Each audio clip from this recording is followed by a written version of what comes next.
Preste atenção aqui. Olá, caríssimos. O que tem roubado a sua atenção? Hoje vou falar sobre esse livro aqui, Foco Roubado, do Johann Hari, Ladrões da Atenção da Vida Moderna. A gente sabe que a gente tem ficado muito desatento, muito desfocados em nossas atenções. A gente tem perdido muito tempo em coisas que inúteis, muitas vezes, né? E tem sido uma dificuldade a gente lutar contra isso. Então, esse livro aqui, um livro que fazia muito tempo já que eu queria ler, estava com ele já reservado, li e gostei demais, realmente viveu para superar minhas expectativas. E eu vou falar aqui, comentar, né, sobre alguns pontos, são pontos muito interessantes, são pontos que são importantíssimos para a gente pensar na nossa vida, colocar em prática algumas questões que ele coloca aqui, repensar na nossa vida. O Hari, ele tem formação em ciências sociais e também jornalismo, então ele tem essa escrita jornalística, mas ele pesquisou bastante, ele passou alguns anos pesquisando sobre esse tema do foco, colocando em prática muitas dessas coisas que ele ia vendo, ele ia ouvindo, aprendendo, e ele também entrevistou muitas pessoas, especialistas na área do que ele estava pensando em pesquisar, né? Do que ele estava pesquisando. E então, tem muitos dados interessantes, tem um livro assim, né, bem escrito, como eu disse, e também sem deixar de lado, né, a parte dos dados e tal, com as notas no final do texto. Então, se você não tem esse interesse, né, pelas notas, quer se aprofundar mais, não, bem tranquilo, não te atrapalha a leitura. É bom essas notas no final, até para não te distrair, né? Às vezes, quando tem essas notas ali de rodapé, distrai muito a leitura, né? Então, para quem às vezes não quer aprofundar tanto, né, é bom dessa maneira.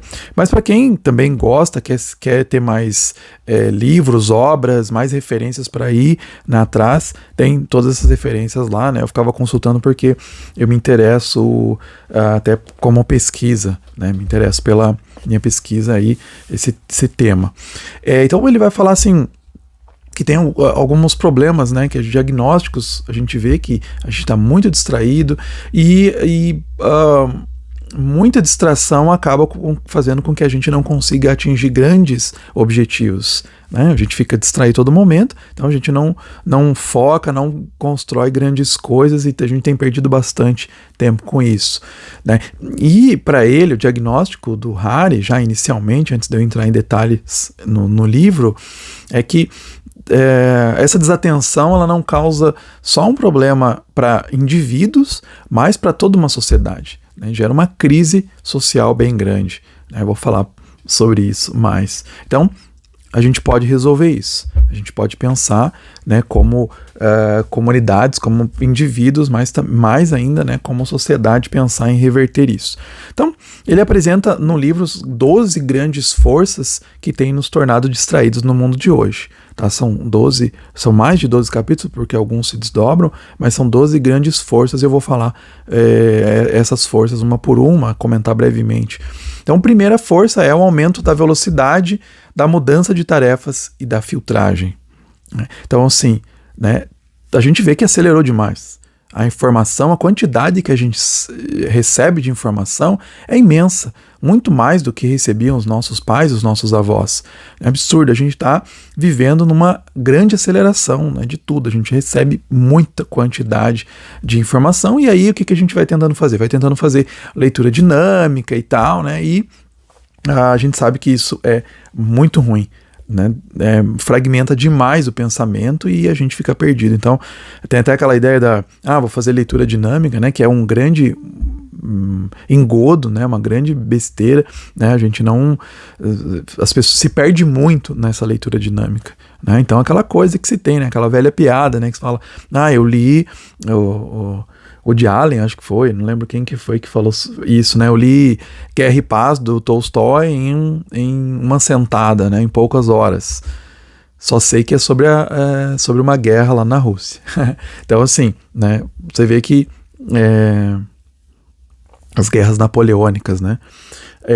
Então você vê que assim, você lê, né, brevemente ali, você sabe o que se trata por cima, mas vai entrar nos detalhes, vai entrar, né, nas vicissitudes da leitura e tal, nos detalhes, né? A gente sabe que quando você está lendo uma grande obra, você precisa se concentrar, você precisa se focar. A gente perdeu isso, né? A capacidade de ler grandes obras. Inclusive ele vai falar sobre a importância de, o Hari aqui, né? A importância de se ler grandes obras. Então a gente tem perdido isso, né? Então a gente precisa mudar, né?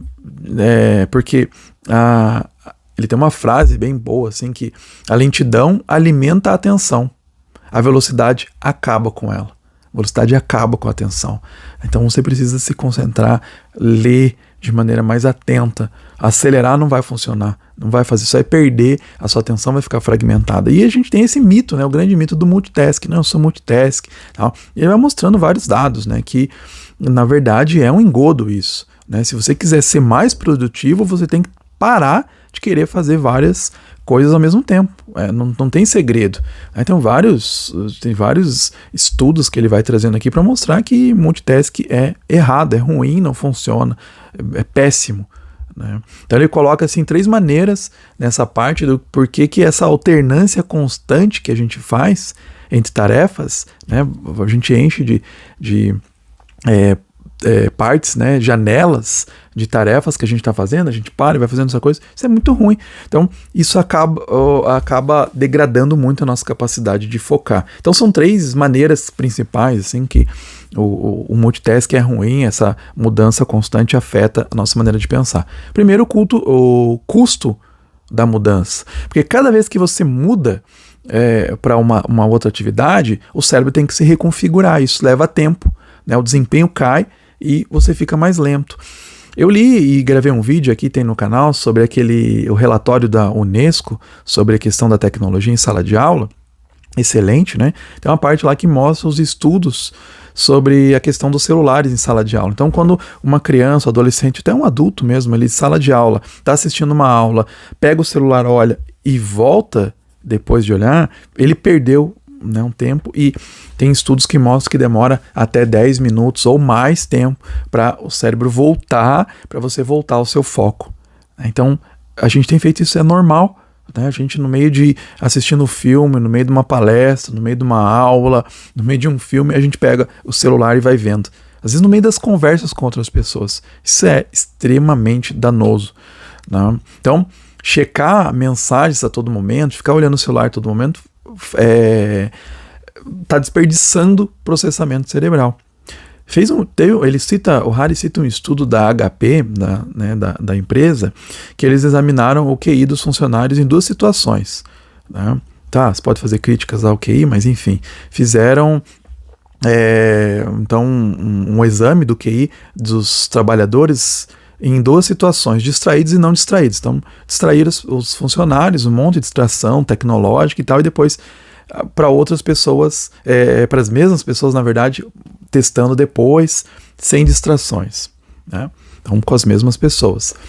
E aí aplicaram o teste de QI, né, com essas distrações e sem as distrações, e viram que as pessoas tinham uma queda de QI, as pessoas distraídas tecnologicamente, pesadamente distraídas, tinham uma queda de QI equivalente ao dobro da queda de QI de uma pessoa que fuma maconha. Então veja, é uma questão de saúde, né? O Michel Desmourget, ele fala bastante sobre isso, que é uma questão de saúde. Ele está focando nas crianças, né? A fábrica de cretinos digitais e tal, faça-os ler. Ele também traz bastante dados sobre isso, dados científicos. Então é uma questão de saúde pública até.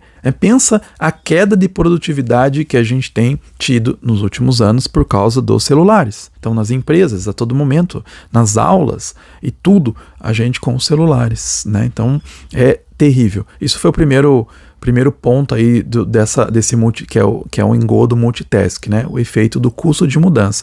O segundo é o efeito pisar na bola, que eles chamam, né? Quando você passa de uma tarefa para outra, alguns erros vão ficando, né? Então o cérebro, quando ele volta, ele precisa repensar ali, né, aquilo, e você fica gastando tempo corrigindo erros e voltando atrás. Então isso é ruim.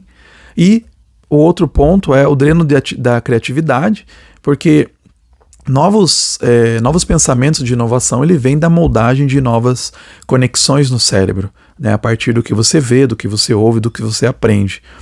Então, a nossa mente, se ela não tiver um tempo livre, sem dispersões, ela vai ter dificuldade com isso, com absorver, com entender o que foi absorvido. Quando você tem esse tempo, né, de parar para pensar sem distrações, né, tal, o cérebro vai criando conexões, vai fazendo novas conexões, né? Então, se você fica no multitask o dia inteiro, né, a sua criatividade vai ser drenada.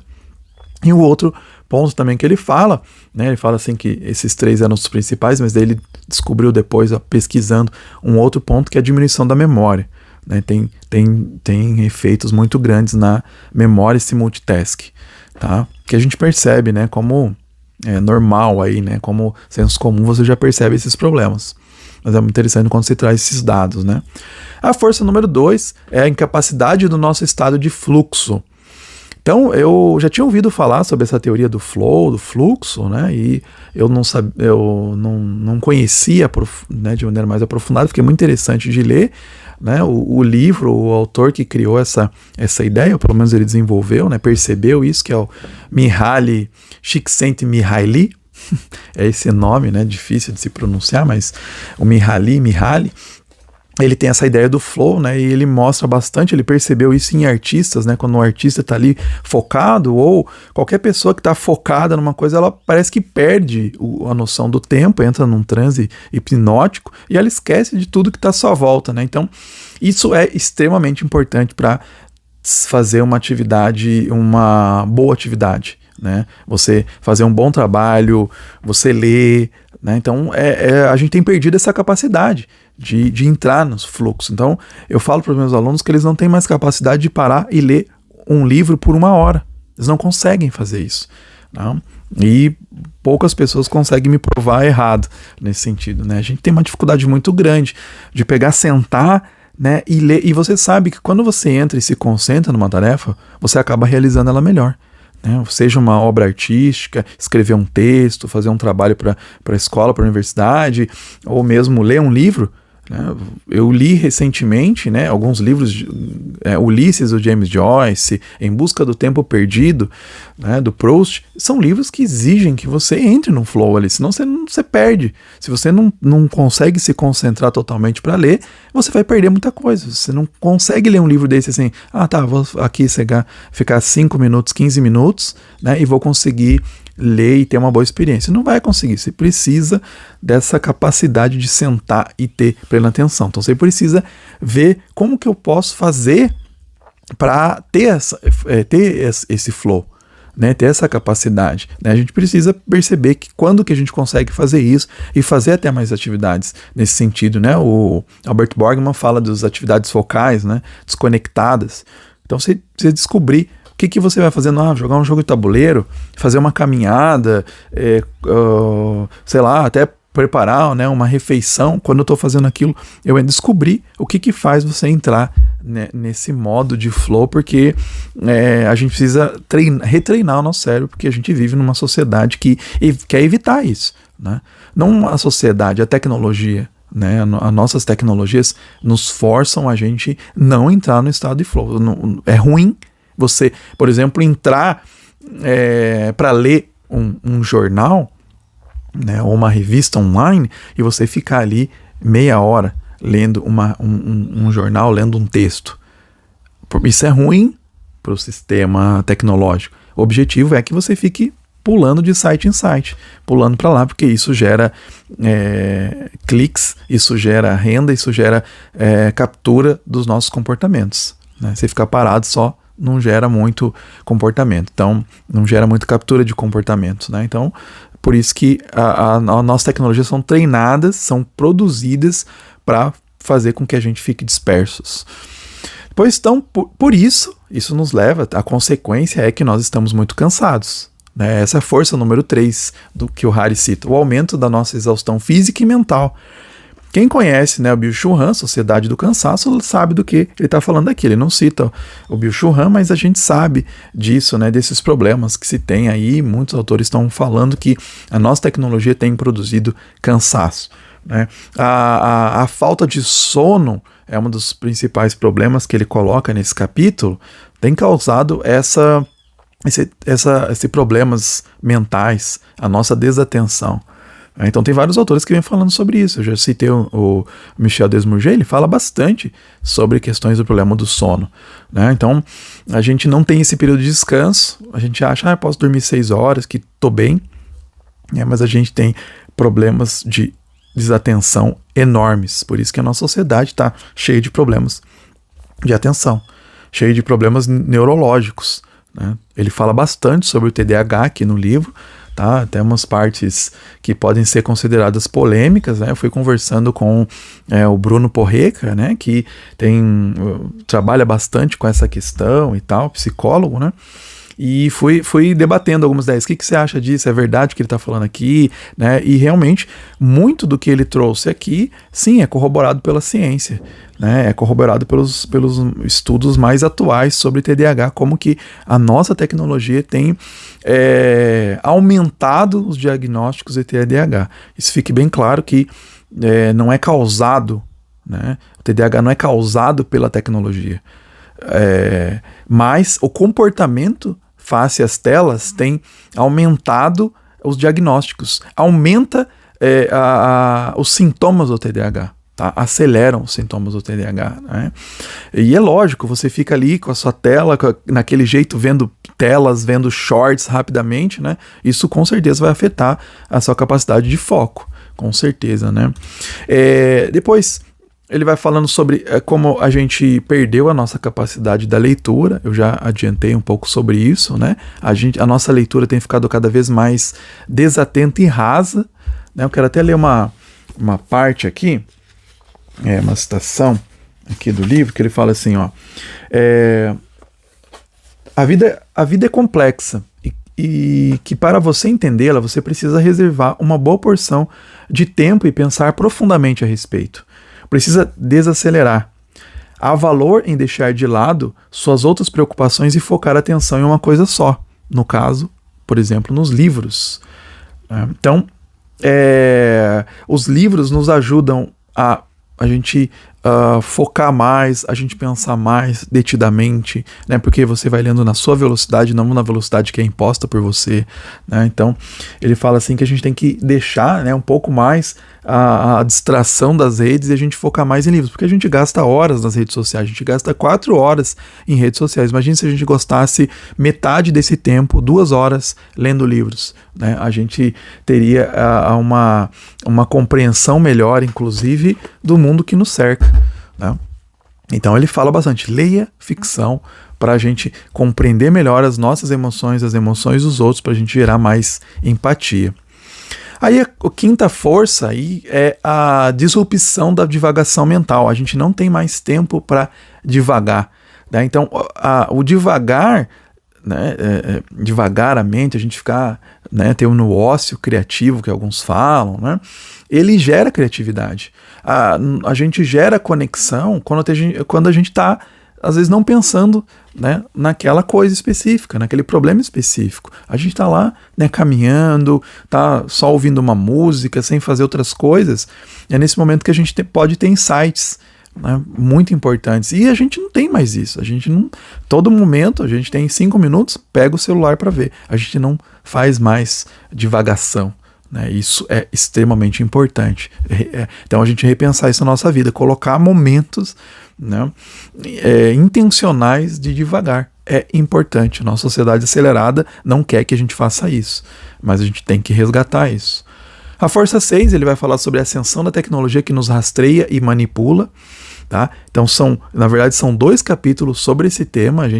Quem conhece Shoshana Zuboff, que fala sobre o capitalismo de vigilância, sabe que, né, a tecnologia está nos rastreando a todo momento, e isso e também nos manipula. Isso é feito intencionalmente, com estudos muito fortes de psicologia. Por exemplo, ele cita bastante nesse livro o B.F. Skinner, né, o behaviorista, que usou bastante, foi usado também bastante, empregado no início da cibernética e até hoje nas redes sociais para controlar o pensamento, para moldar o nosso pensamento, né? Então, inclusive ele cita os vários laboratórios de tecnologias de persuasão que existem no Vale do Silício, por exemplo, um grande forte que existe lá na Universidade de Stanford, que ensina os alunos, né, prepara os alunos e muitos desses alunos vão criar aplicativos extremamente persuasivos, né? O Instagram, por exemplo, foi criado a partir daí, foi tipo um trabalho, né, de final de curso ali que saiu, né, de um desses cursos e criaram e a gente sabe hoje como que esses aplicativos eles são feitos, são produzidos, pensados para nos distrair e para nos manipular, para fazer com que a gente comece a moldar o nosso comportamento, para o nosso comportamento ficar distraído, disperso, né? Então é difícil resistir mesmo, porque eles são, né, feitos com muitos estudos psicológicos de como a mente funciona e como viciar a gente. Tá? Então, por exemplo, outra questão, né, que também é mencionado sobre a manipulação, como que o viés de negatividade é muito usado. Tem muitos estudos que mostram que quanto mais raiva, né, a raiva ela desperta maior engajamento. Quanto mais raiva, mais engajamento é gerado nas redes sociais. Então as fake news são estudos feitos que as fake news se espalham muito mais rápido do que notícias verdadeiras, né? Não é achismo, é um fato. As notícias negativas geram mais engajamento, né? Então a rede social é construída dessa forma, tá? Vou focar aqui algumas coisas, né? Não vou falar todos os detalhes do livro, porque são livros vale muito a pena ler, né?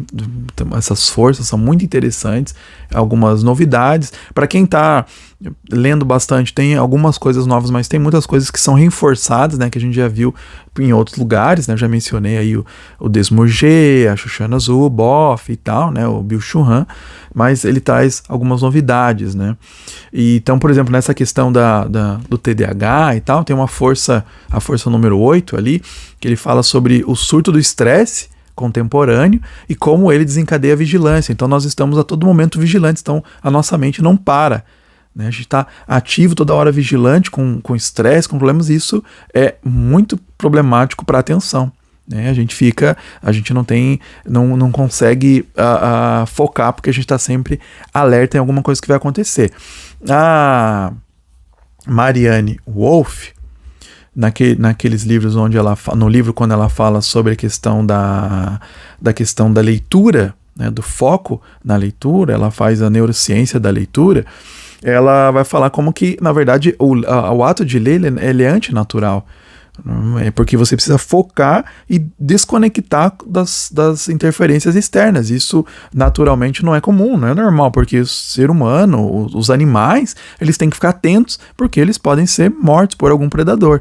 E a leitura, ela faz com que você se desconecte, né? Se você consegue fazer uma leitura profunda, você se desconecta do fora, ou quando você entra no flow, você se desconecta das coisas fora, né? Para focar naquilo que você está fazendo. Então isso é meio antinatural, assim. Então precisa uma habituação, né?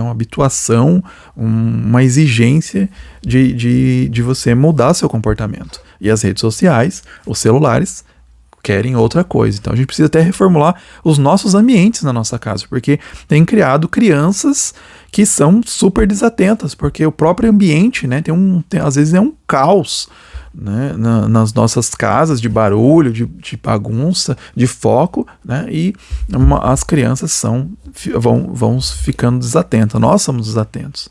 Então a gente precisa reconstruir até os nossos ambientes dos nossos lares. O Andy Crouch, naquele livro Família Sabiamente Digital, Sabedoria Digital para a Família, né, ele fala de você construir ambientes na sua casa, de você, às vezes, esquecer o seu celular num lugar, para quando você vai fazer uma atividade que exige foco, você não fique desatento. Aí, as forças 9 e 10 são 2 capítulos onde ele vai falar sobre as dietas, como a nossa alimentação, como a poluição tem causado impactos na nossa atenção, né? Ele mostra até alguns dados que podem ser polêmicos, né, de como corantes alimentícios, produtos químicos alimentícios, eles estão ligados à maior propensão à hiperatividade. Ele vai mostrar vários dados de que o TDAH está relacionado também com a alimentação, né, de novo, não com o surgimento, mas com o aprofundamento ou o aumento de sintomas relacionados ao TDAH. Então, a maneira como a gente se alimenta também causa impacto na nossa atenção. É um problema social, inclusive, isso, né? E aí, a última força que ele fala, né, o confinamento físico e psicológico das crianças, né? E aqui a gente pode pensar no livro que foi publicado posteriormente a esse livro do Harari, né, O Foco Roubado. A gente pode pensar no livro do Jonathan Haidt, A Geração Ansiosa, que eu gravei um vídeo aqui também no canal, né? Como que as crianças elas têm deixado de praticar exercícios físicos, de ficar lá de fora, de ter mais liberdade para ficar confinadas na frente de uma tela. Então isso é muito danoso também para a atenção, né? Porque nesse momento onde as crianças têm mais liberdades, né, no jogo ali que se faz livre, as crianças vão aprendendo habilidades sociais, vão despertando criatividade, né? Então isso é também uma questão de mudança. Eu já mencionei esse caso, né, que às vezes tem algumas escolas que elas proíbem as crianças de, por exemplo, no intervalo, lá no recreio, de jogarem bola, porque vai machucar, vai quebrar alguma coisa, mas ele é permitido o celular, né? Então, quer dizer, isso é uma coisa assim, de loucura que a gente tem no nosso mundo hoje. Ver como que o celular sequestrou a nossa racionalidade até, né? Os celulares têm feito um mal social imenso e a gente precisa pensar até, não só como indivíduo, às vezes é difícil assim um pai falar, eu não levo, por exemplo, eu não permito que os meus filhos levem celulares para as escolas, eles usam celulares, tem lá o tempo deles, pouco tempo, né, que eles têm diariamente, não tem redes sociais e eu não deixo eles levarem para a escola, mas vários amigos levam e aí fica, né, meus amigos levam, eu não posso levar e tal. Então precisa ser os pais se juntarem, a escola se juntar e falar, não tem celular dentro da escola, né? Tem que ser banido da escola, tem que ser banido de vários lugares, deixa as crianças livres, né? Brincar. Então as crianças têm ficado, até tem um confinamento psicológico até, né, das crianças não brincar livremente de ficar na frente de um celular, tá? Então a gente tá ensandecido como sociedade, precisa repensar isso. Então, por fim, né, a gente precisa fazer uma rebelião, ele chama uma rebelião da nossa atenção. A gente precisa mudar, não só como indivíduos, a gente precisa mudar como indivíduo, mas a gente precisa pensar em mudanças sociais e se juntar, pais, comunidades, né, como a sociedade e tal, inteira, né? Recentemente, né, eu tô gravando esse vídeo aqui, agora em início de novembro, a Austrália, por exemplo, vi a notícia da Austrália que proibiu redes sociais para menores de 16 anos, entendeu? Então, escolas proibindo celulares, tem que ter maior ações nesse sentido, maiores ações nesse sentido, né? Porque a nossa sociedade, ela foca na aceleração, toda, né, o sistema econômico focado na desatenção, a gente precisa, né, reverter isso, né? Então, o Harari, ele sugere no final, na sua conclusão, algumas mudanças que ele fez na própria vida dele, que ele viu que funcionou, né, e que a gente pode seguir, e outras que a gente pode pensar, nós mesmos podemos pensar como que a gente pode mudar a nossa cultura de desatenção para uma cultura de mais foco, né? Então ele fala assim, de um pré-compromisso de não mudar tanto de uma tarefa para outra, né? A gente se focar, agora eu vou escrever um texto, agora eu vou estudar, agora eu vou trabalhar nesse projeto. Não fico indo, agora eu tenho que regar a planta, agora eu tenho que fazer tal coisa, agora deixa eu dar uma checada na rede social, né? Não, isso é horrível, né? Até tem um capítulo lá que ele fala sobre tentar diminuir a quantidade de dias de trabalho, né? Por exemplo, alguns lugares que reduziram para 4 dias de trabalho, né? E, claro, deixando as pessoas sem celular focar. As pessoas focando mais, elas conseguiam acabavam rendendo mais, porque, né, a gente está extremamente distraído, a gente acaba fazendo muito trabalho porco mesmo, porque a gente está distraído.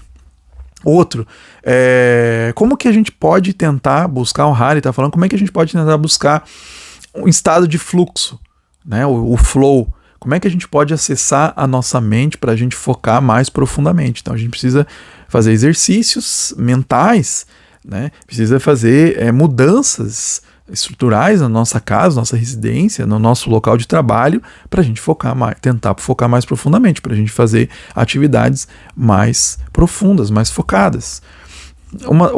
Outro ponto, né, outra sugestão, ficar fora das redes sociais por um tempo, porque a gente sabe que as redes sociais hackeiam a nossa mente, né, tem aquela descarga de dopamina, então vou ficar uma vez por semana sem redes sociais, vou fazer uma viagem de final de semana, vou ficar sem redes sociais, ficar um período sem redes sociais, que a gente sabe que, né, são os grandes vilões da nossa atenção, né, são máquinas de distração em massa, os nossos celulares.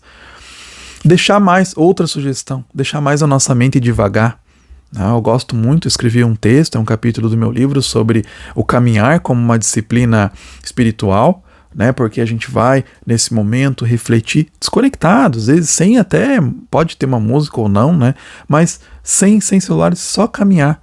Né, para você pensar, num dia estressante, não chega em casa e vai para as telas. Talvez vai dar uma caminhada, vai cozinhar, vai fazer alguma coisa, né? Que esses momentos devagar são extremamente importantes. A gente está com um problema, um pepino no trabalho, né, tenta devagar, claro que às vezes não é possível, você está lá no seu trabalho, você tem que, né, produzir, né, tal, mas tentar achar momentos que a gente consiga devagar no final de semana ou algum momento.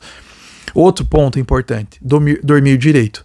A gente tem achado na nossa sociedade, né, que é o capitalismo 24/7, né, que a gente tem que ficar ligado, conectado e dormir menos, dormir pouco, né, a gente usa os nossos celulares e a gente vai diminuindo o nosso sono, porque a gente fica usando até tarde da noite e tal. Então, a importância de dormir, né, colocar isso como um fato importante, dormir lá 8 horas por dia, né, a gente fala, não, eu durmo 6 horas, tô beleza.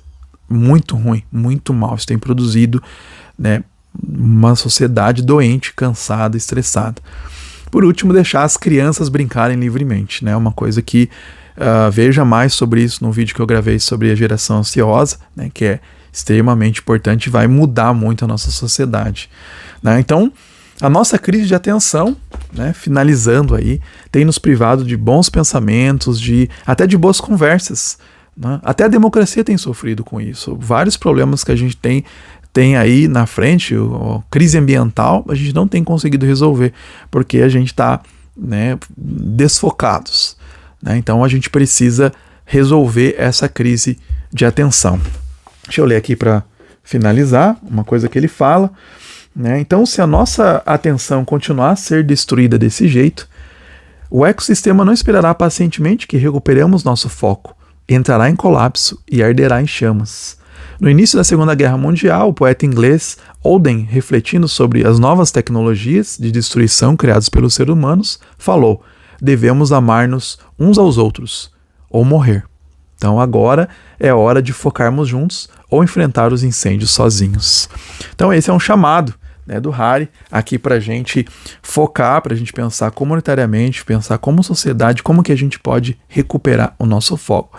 É um livro fenomenal, um livro sensacional, tem algumas partes polêmicas que eu mesmo não concordei totalmente, mas é assim, né, a gente precisa ler vários livros e eu já li vários livros sobre essas questões de problemas de focos e esse livro agrega muito. Eu acho que ele é muito importante para se pensar, para se refletir e para se aplicar na nossa vida. Eu mesmo tirei muitas lições aqui e vou aplicar na minha vida. Então fica a recomendação aí do Johann Hari, Foco Roubado.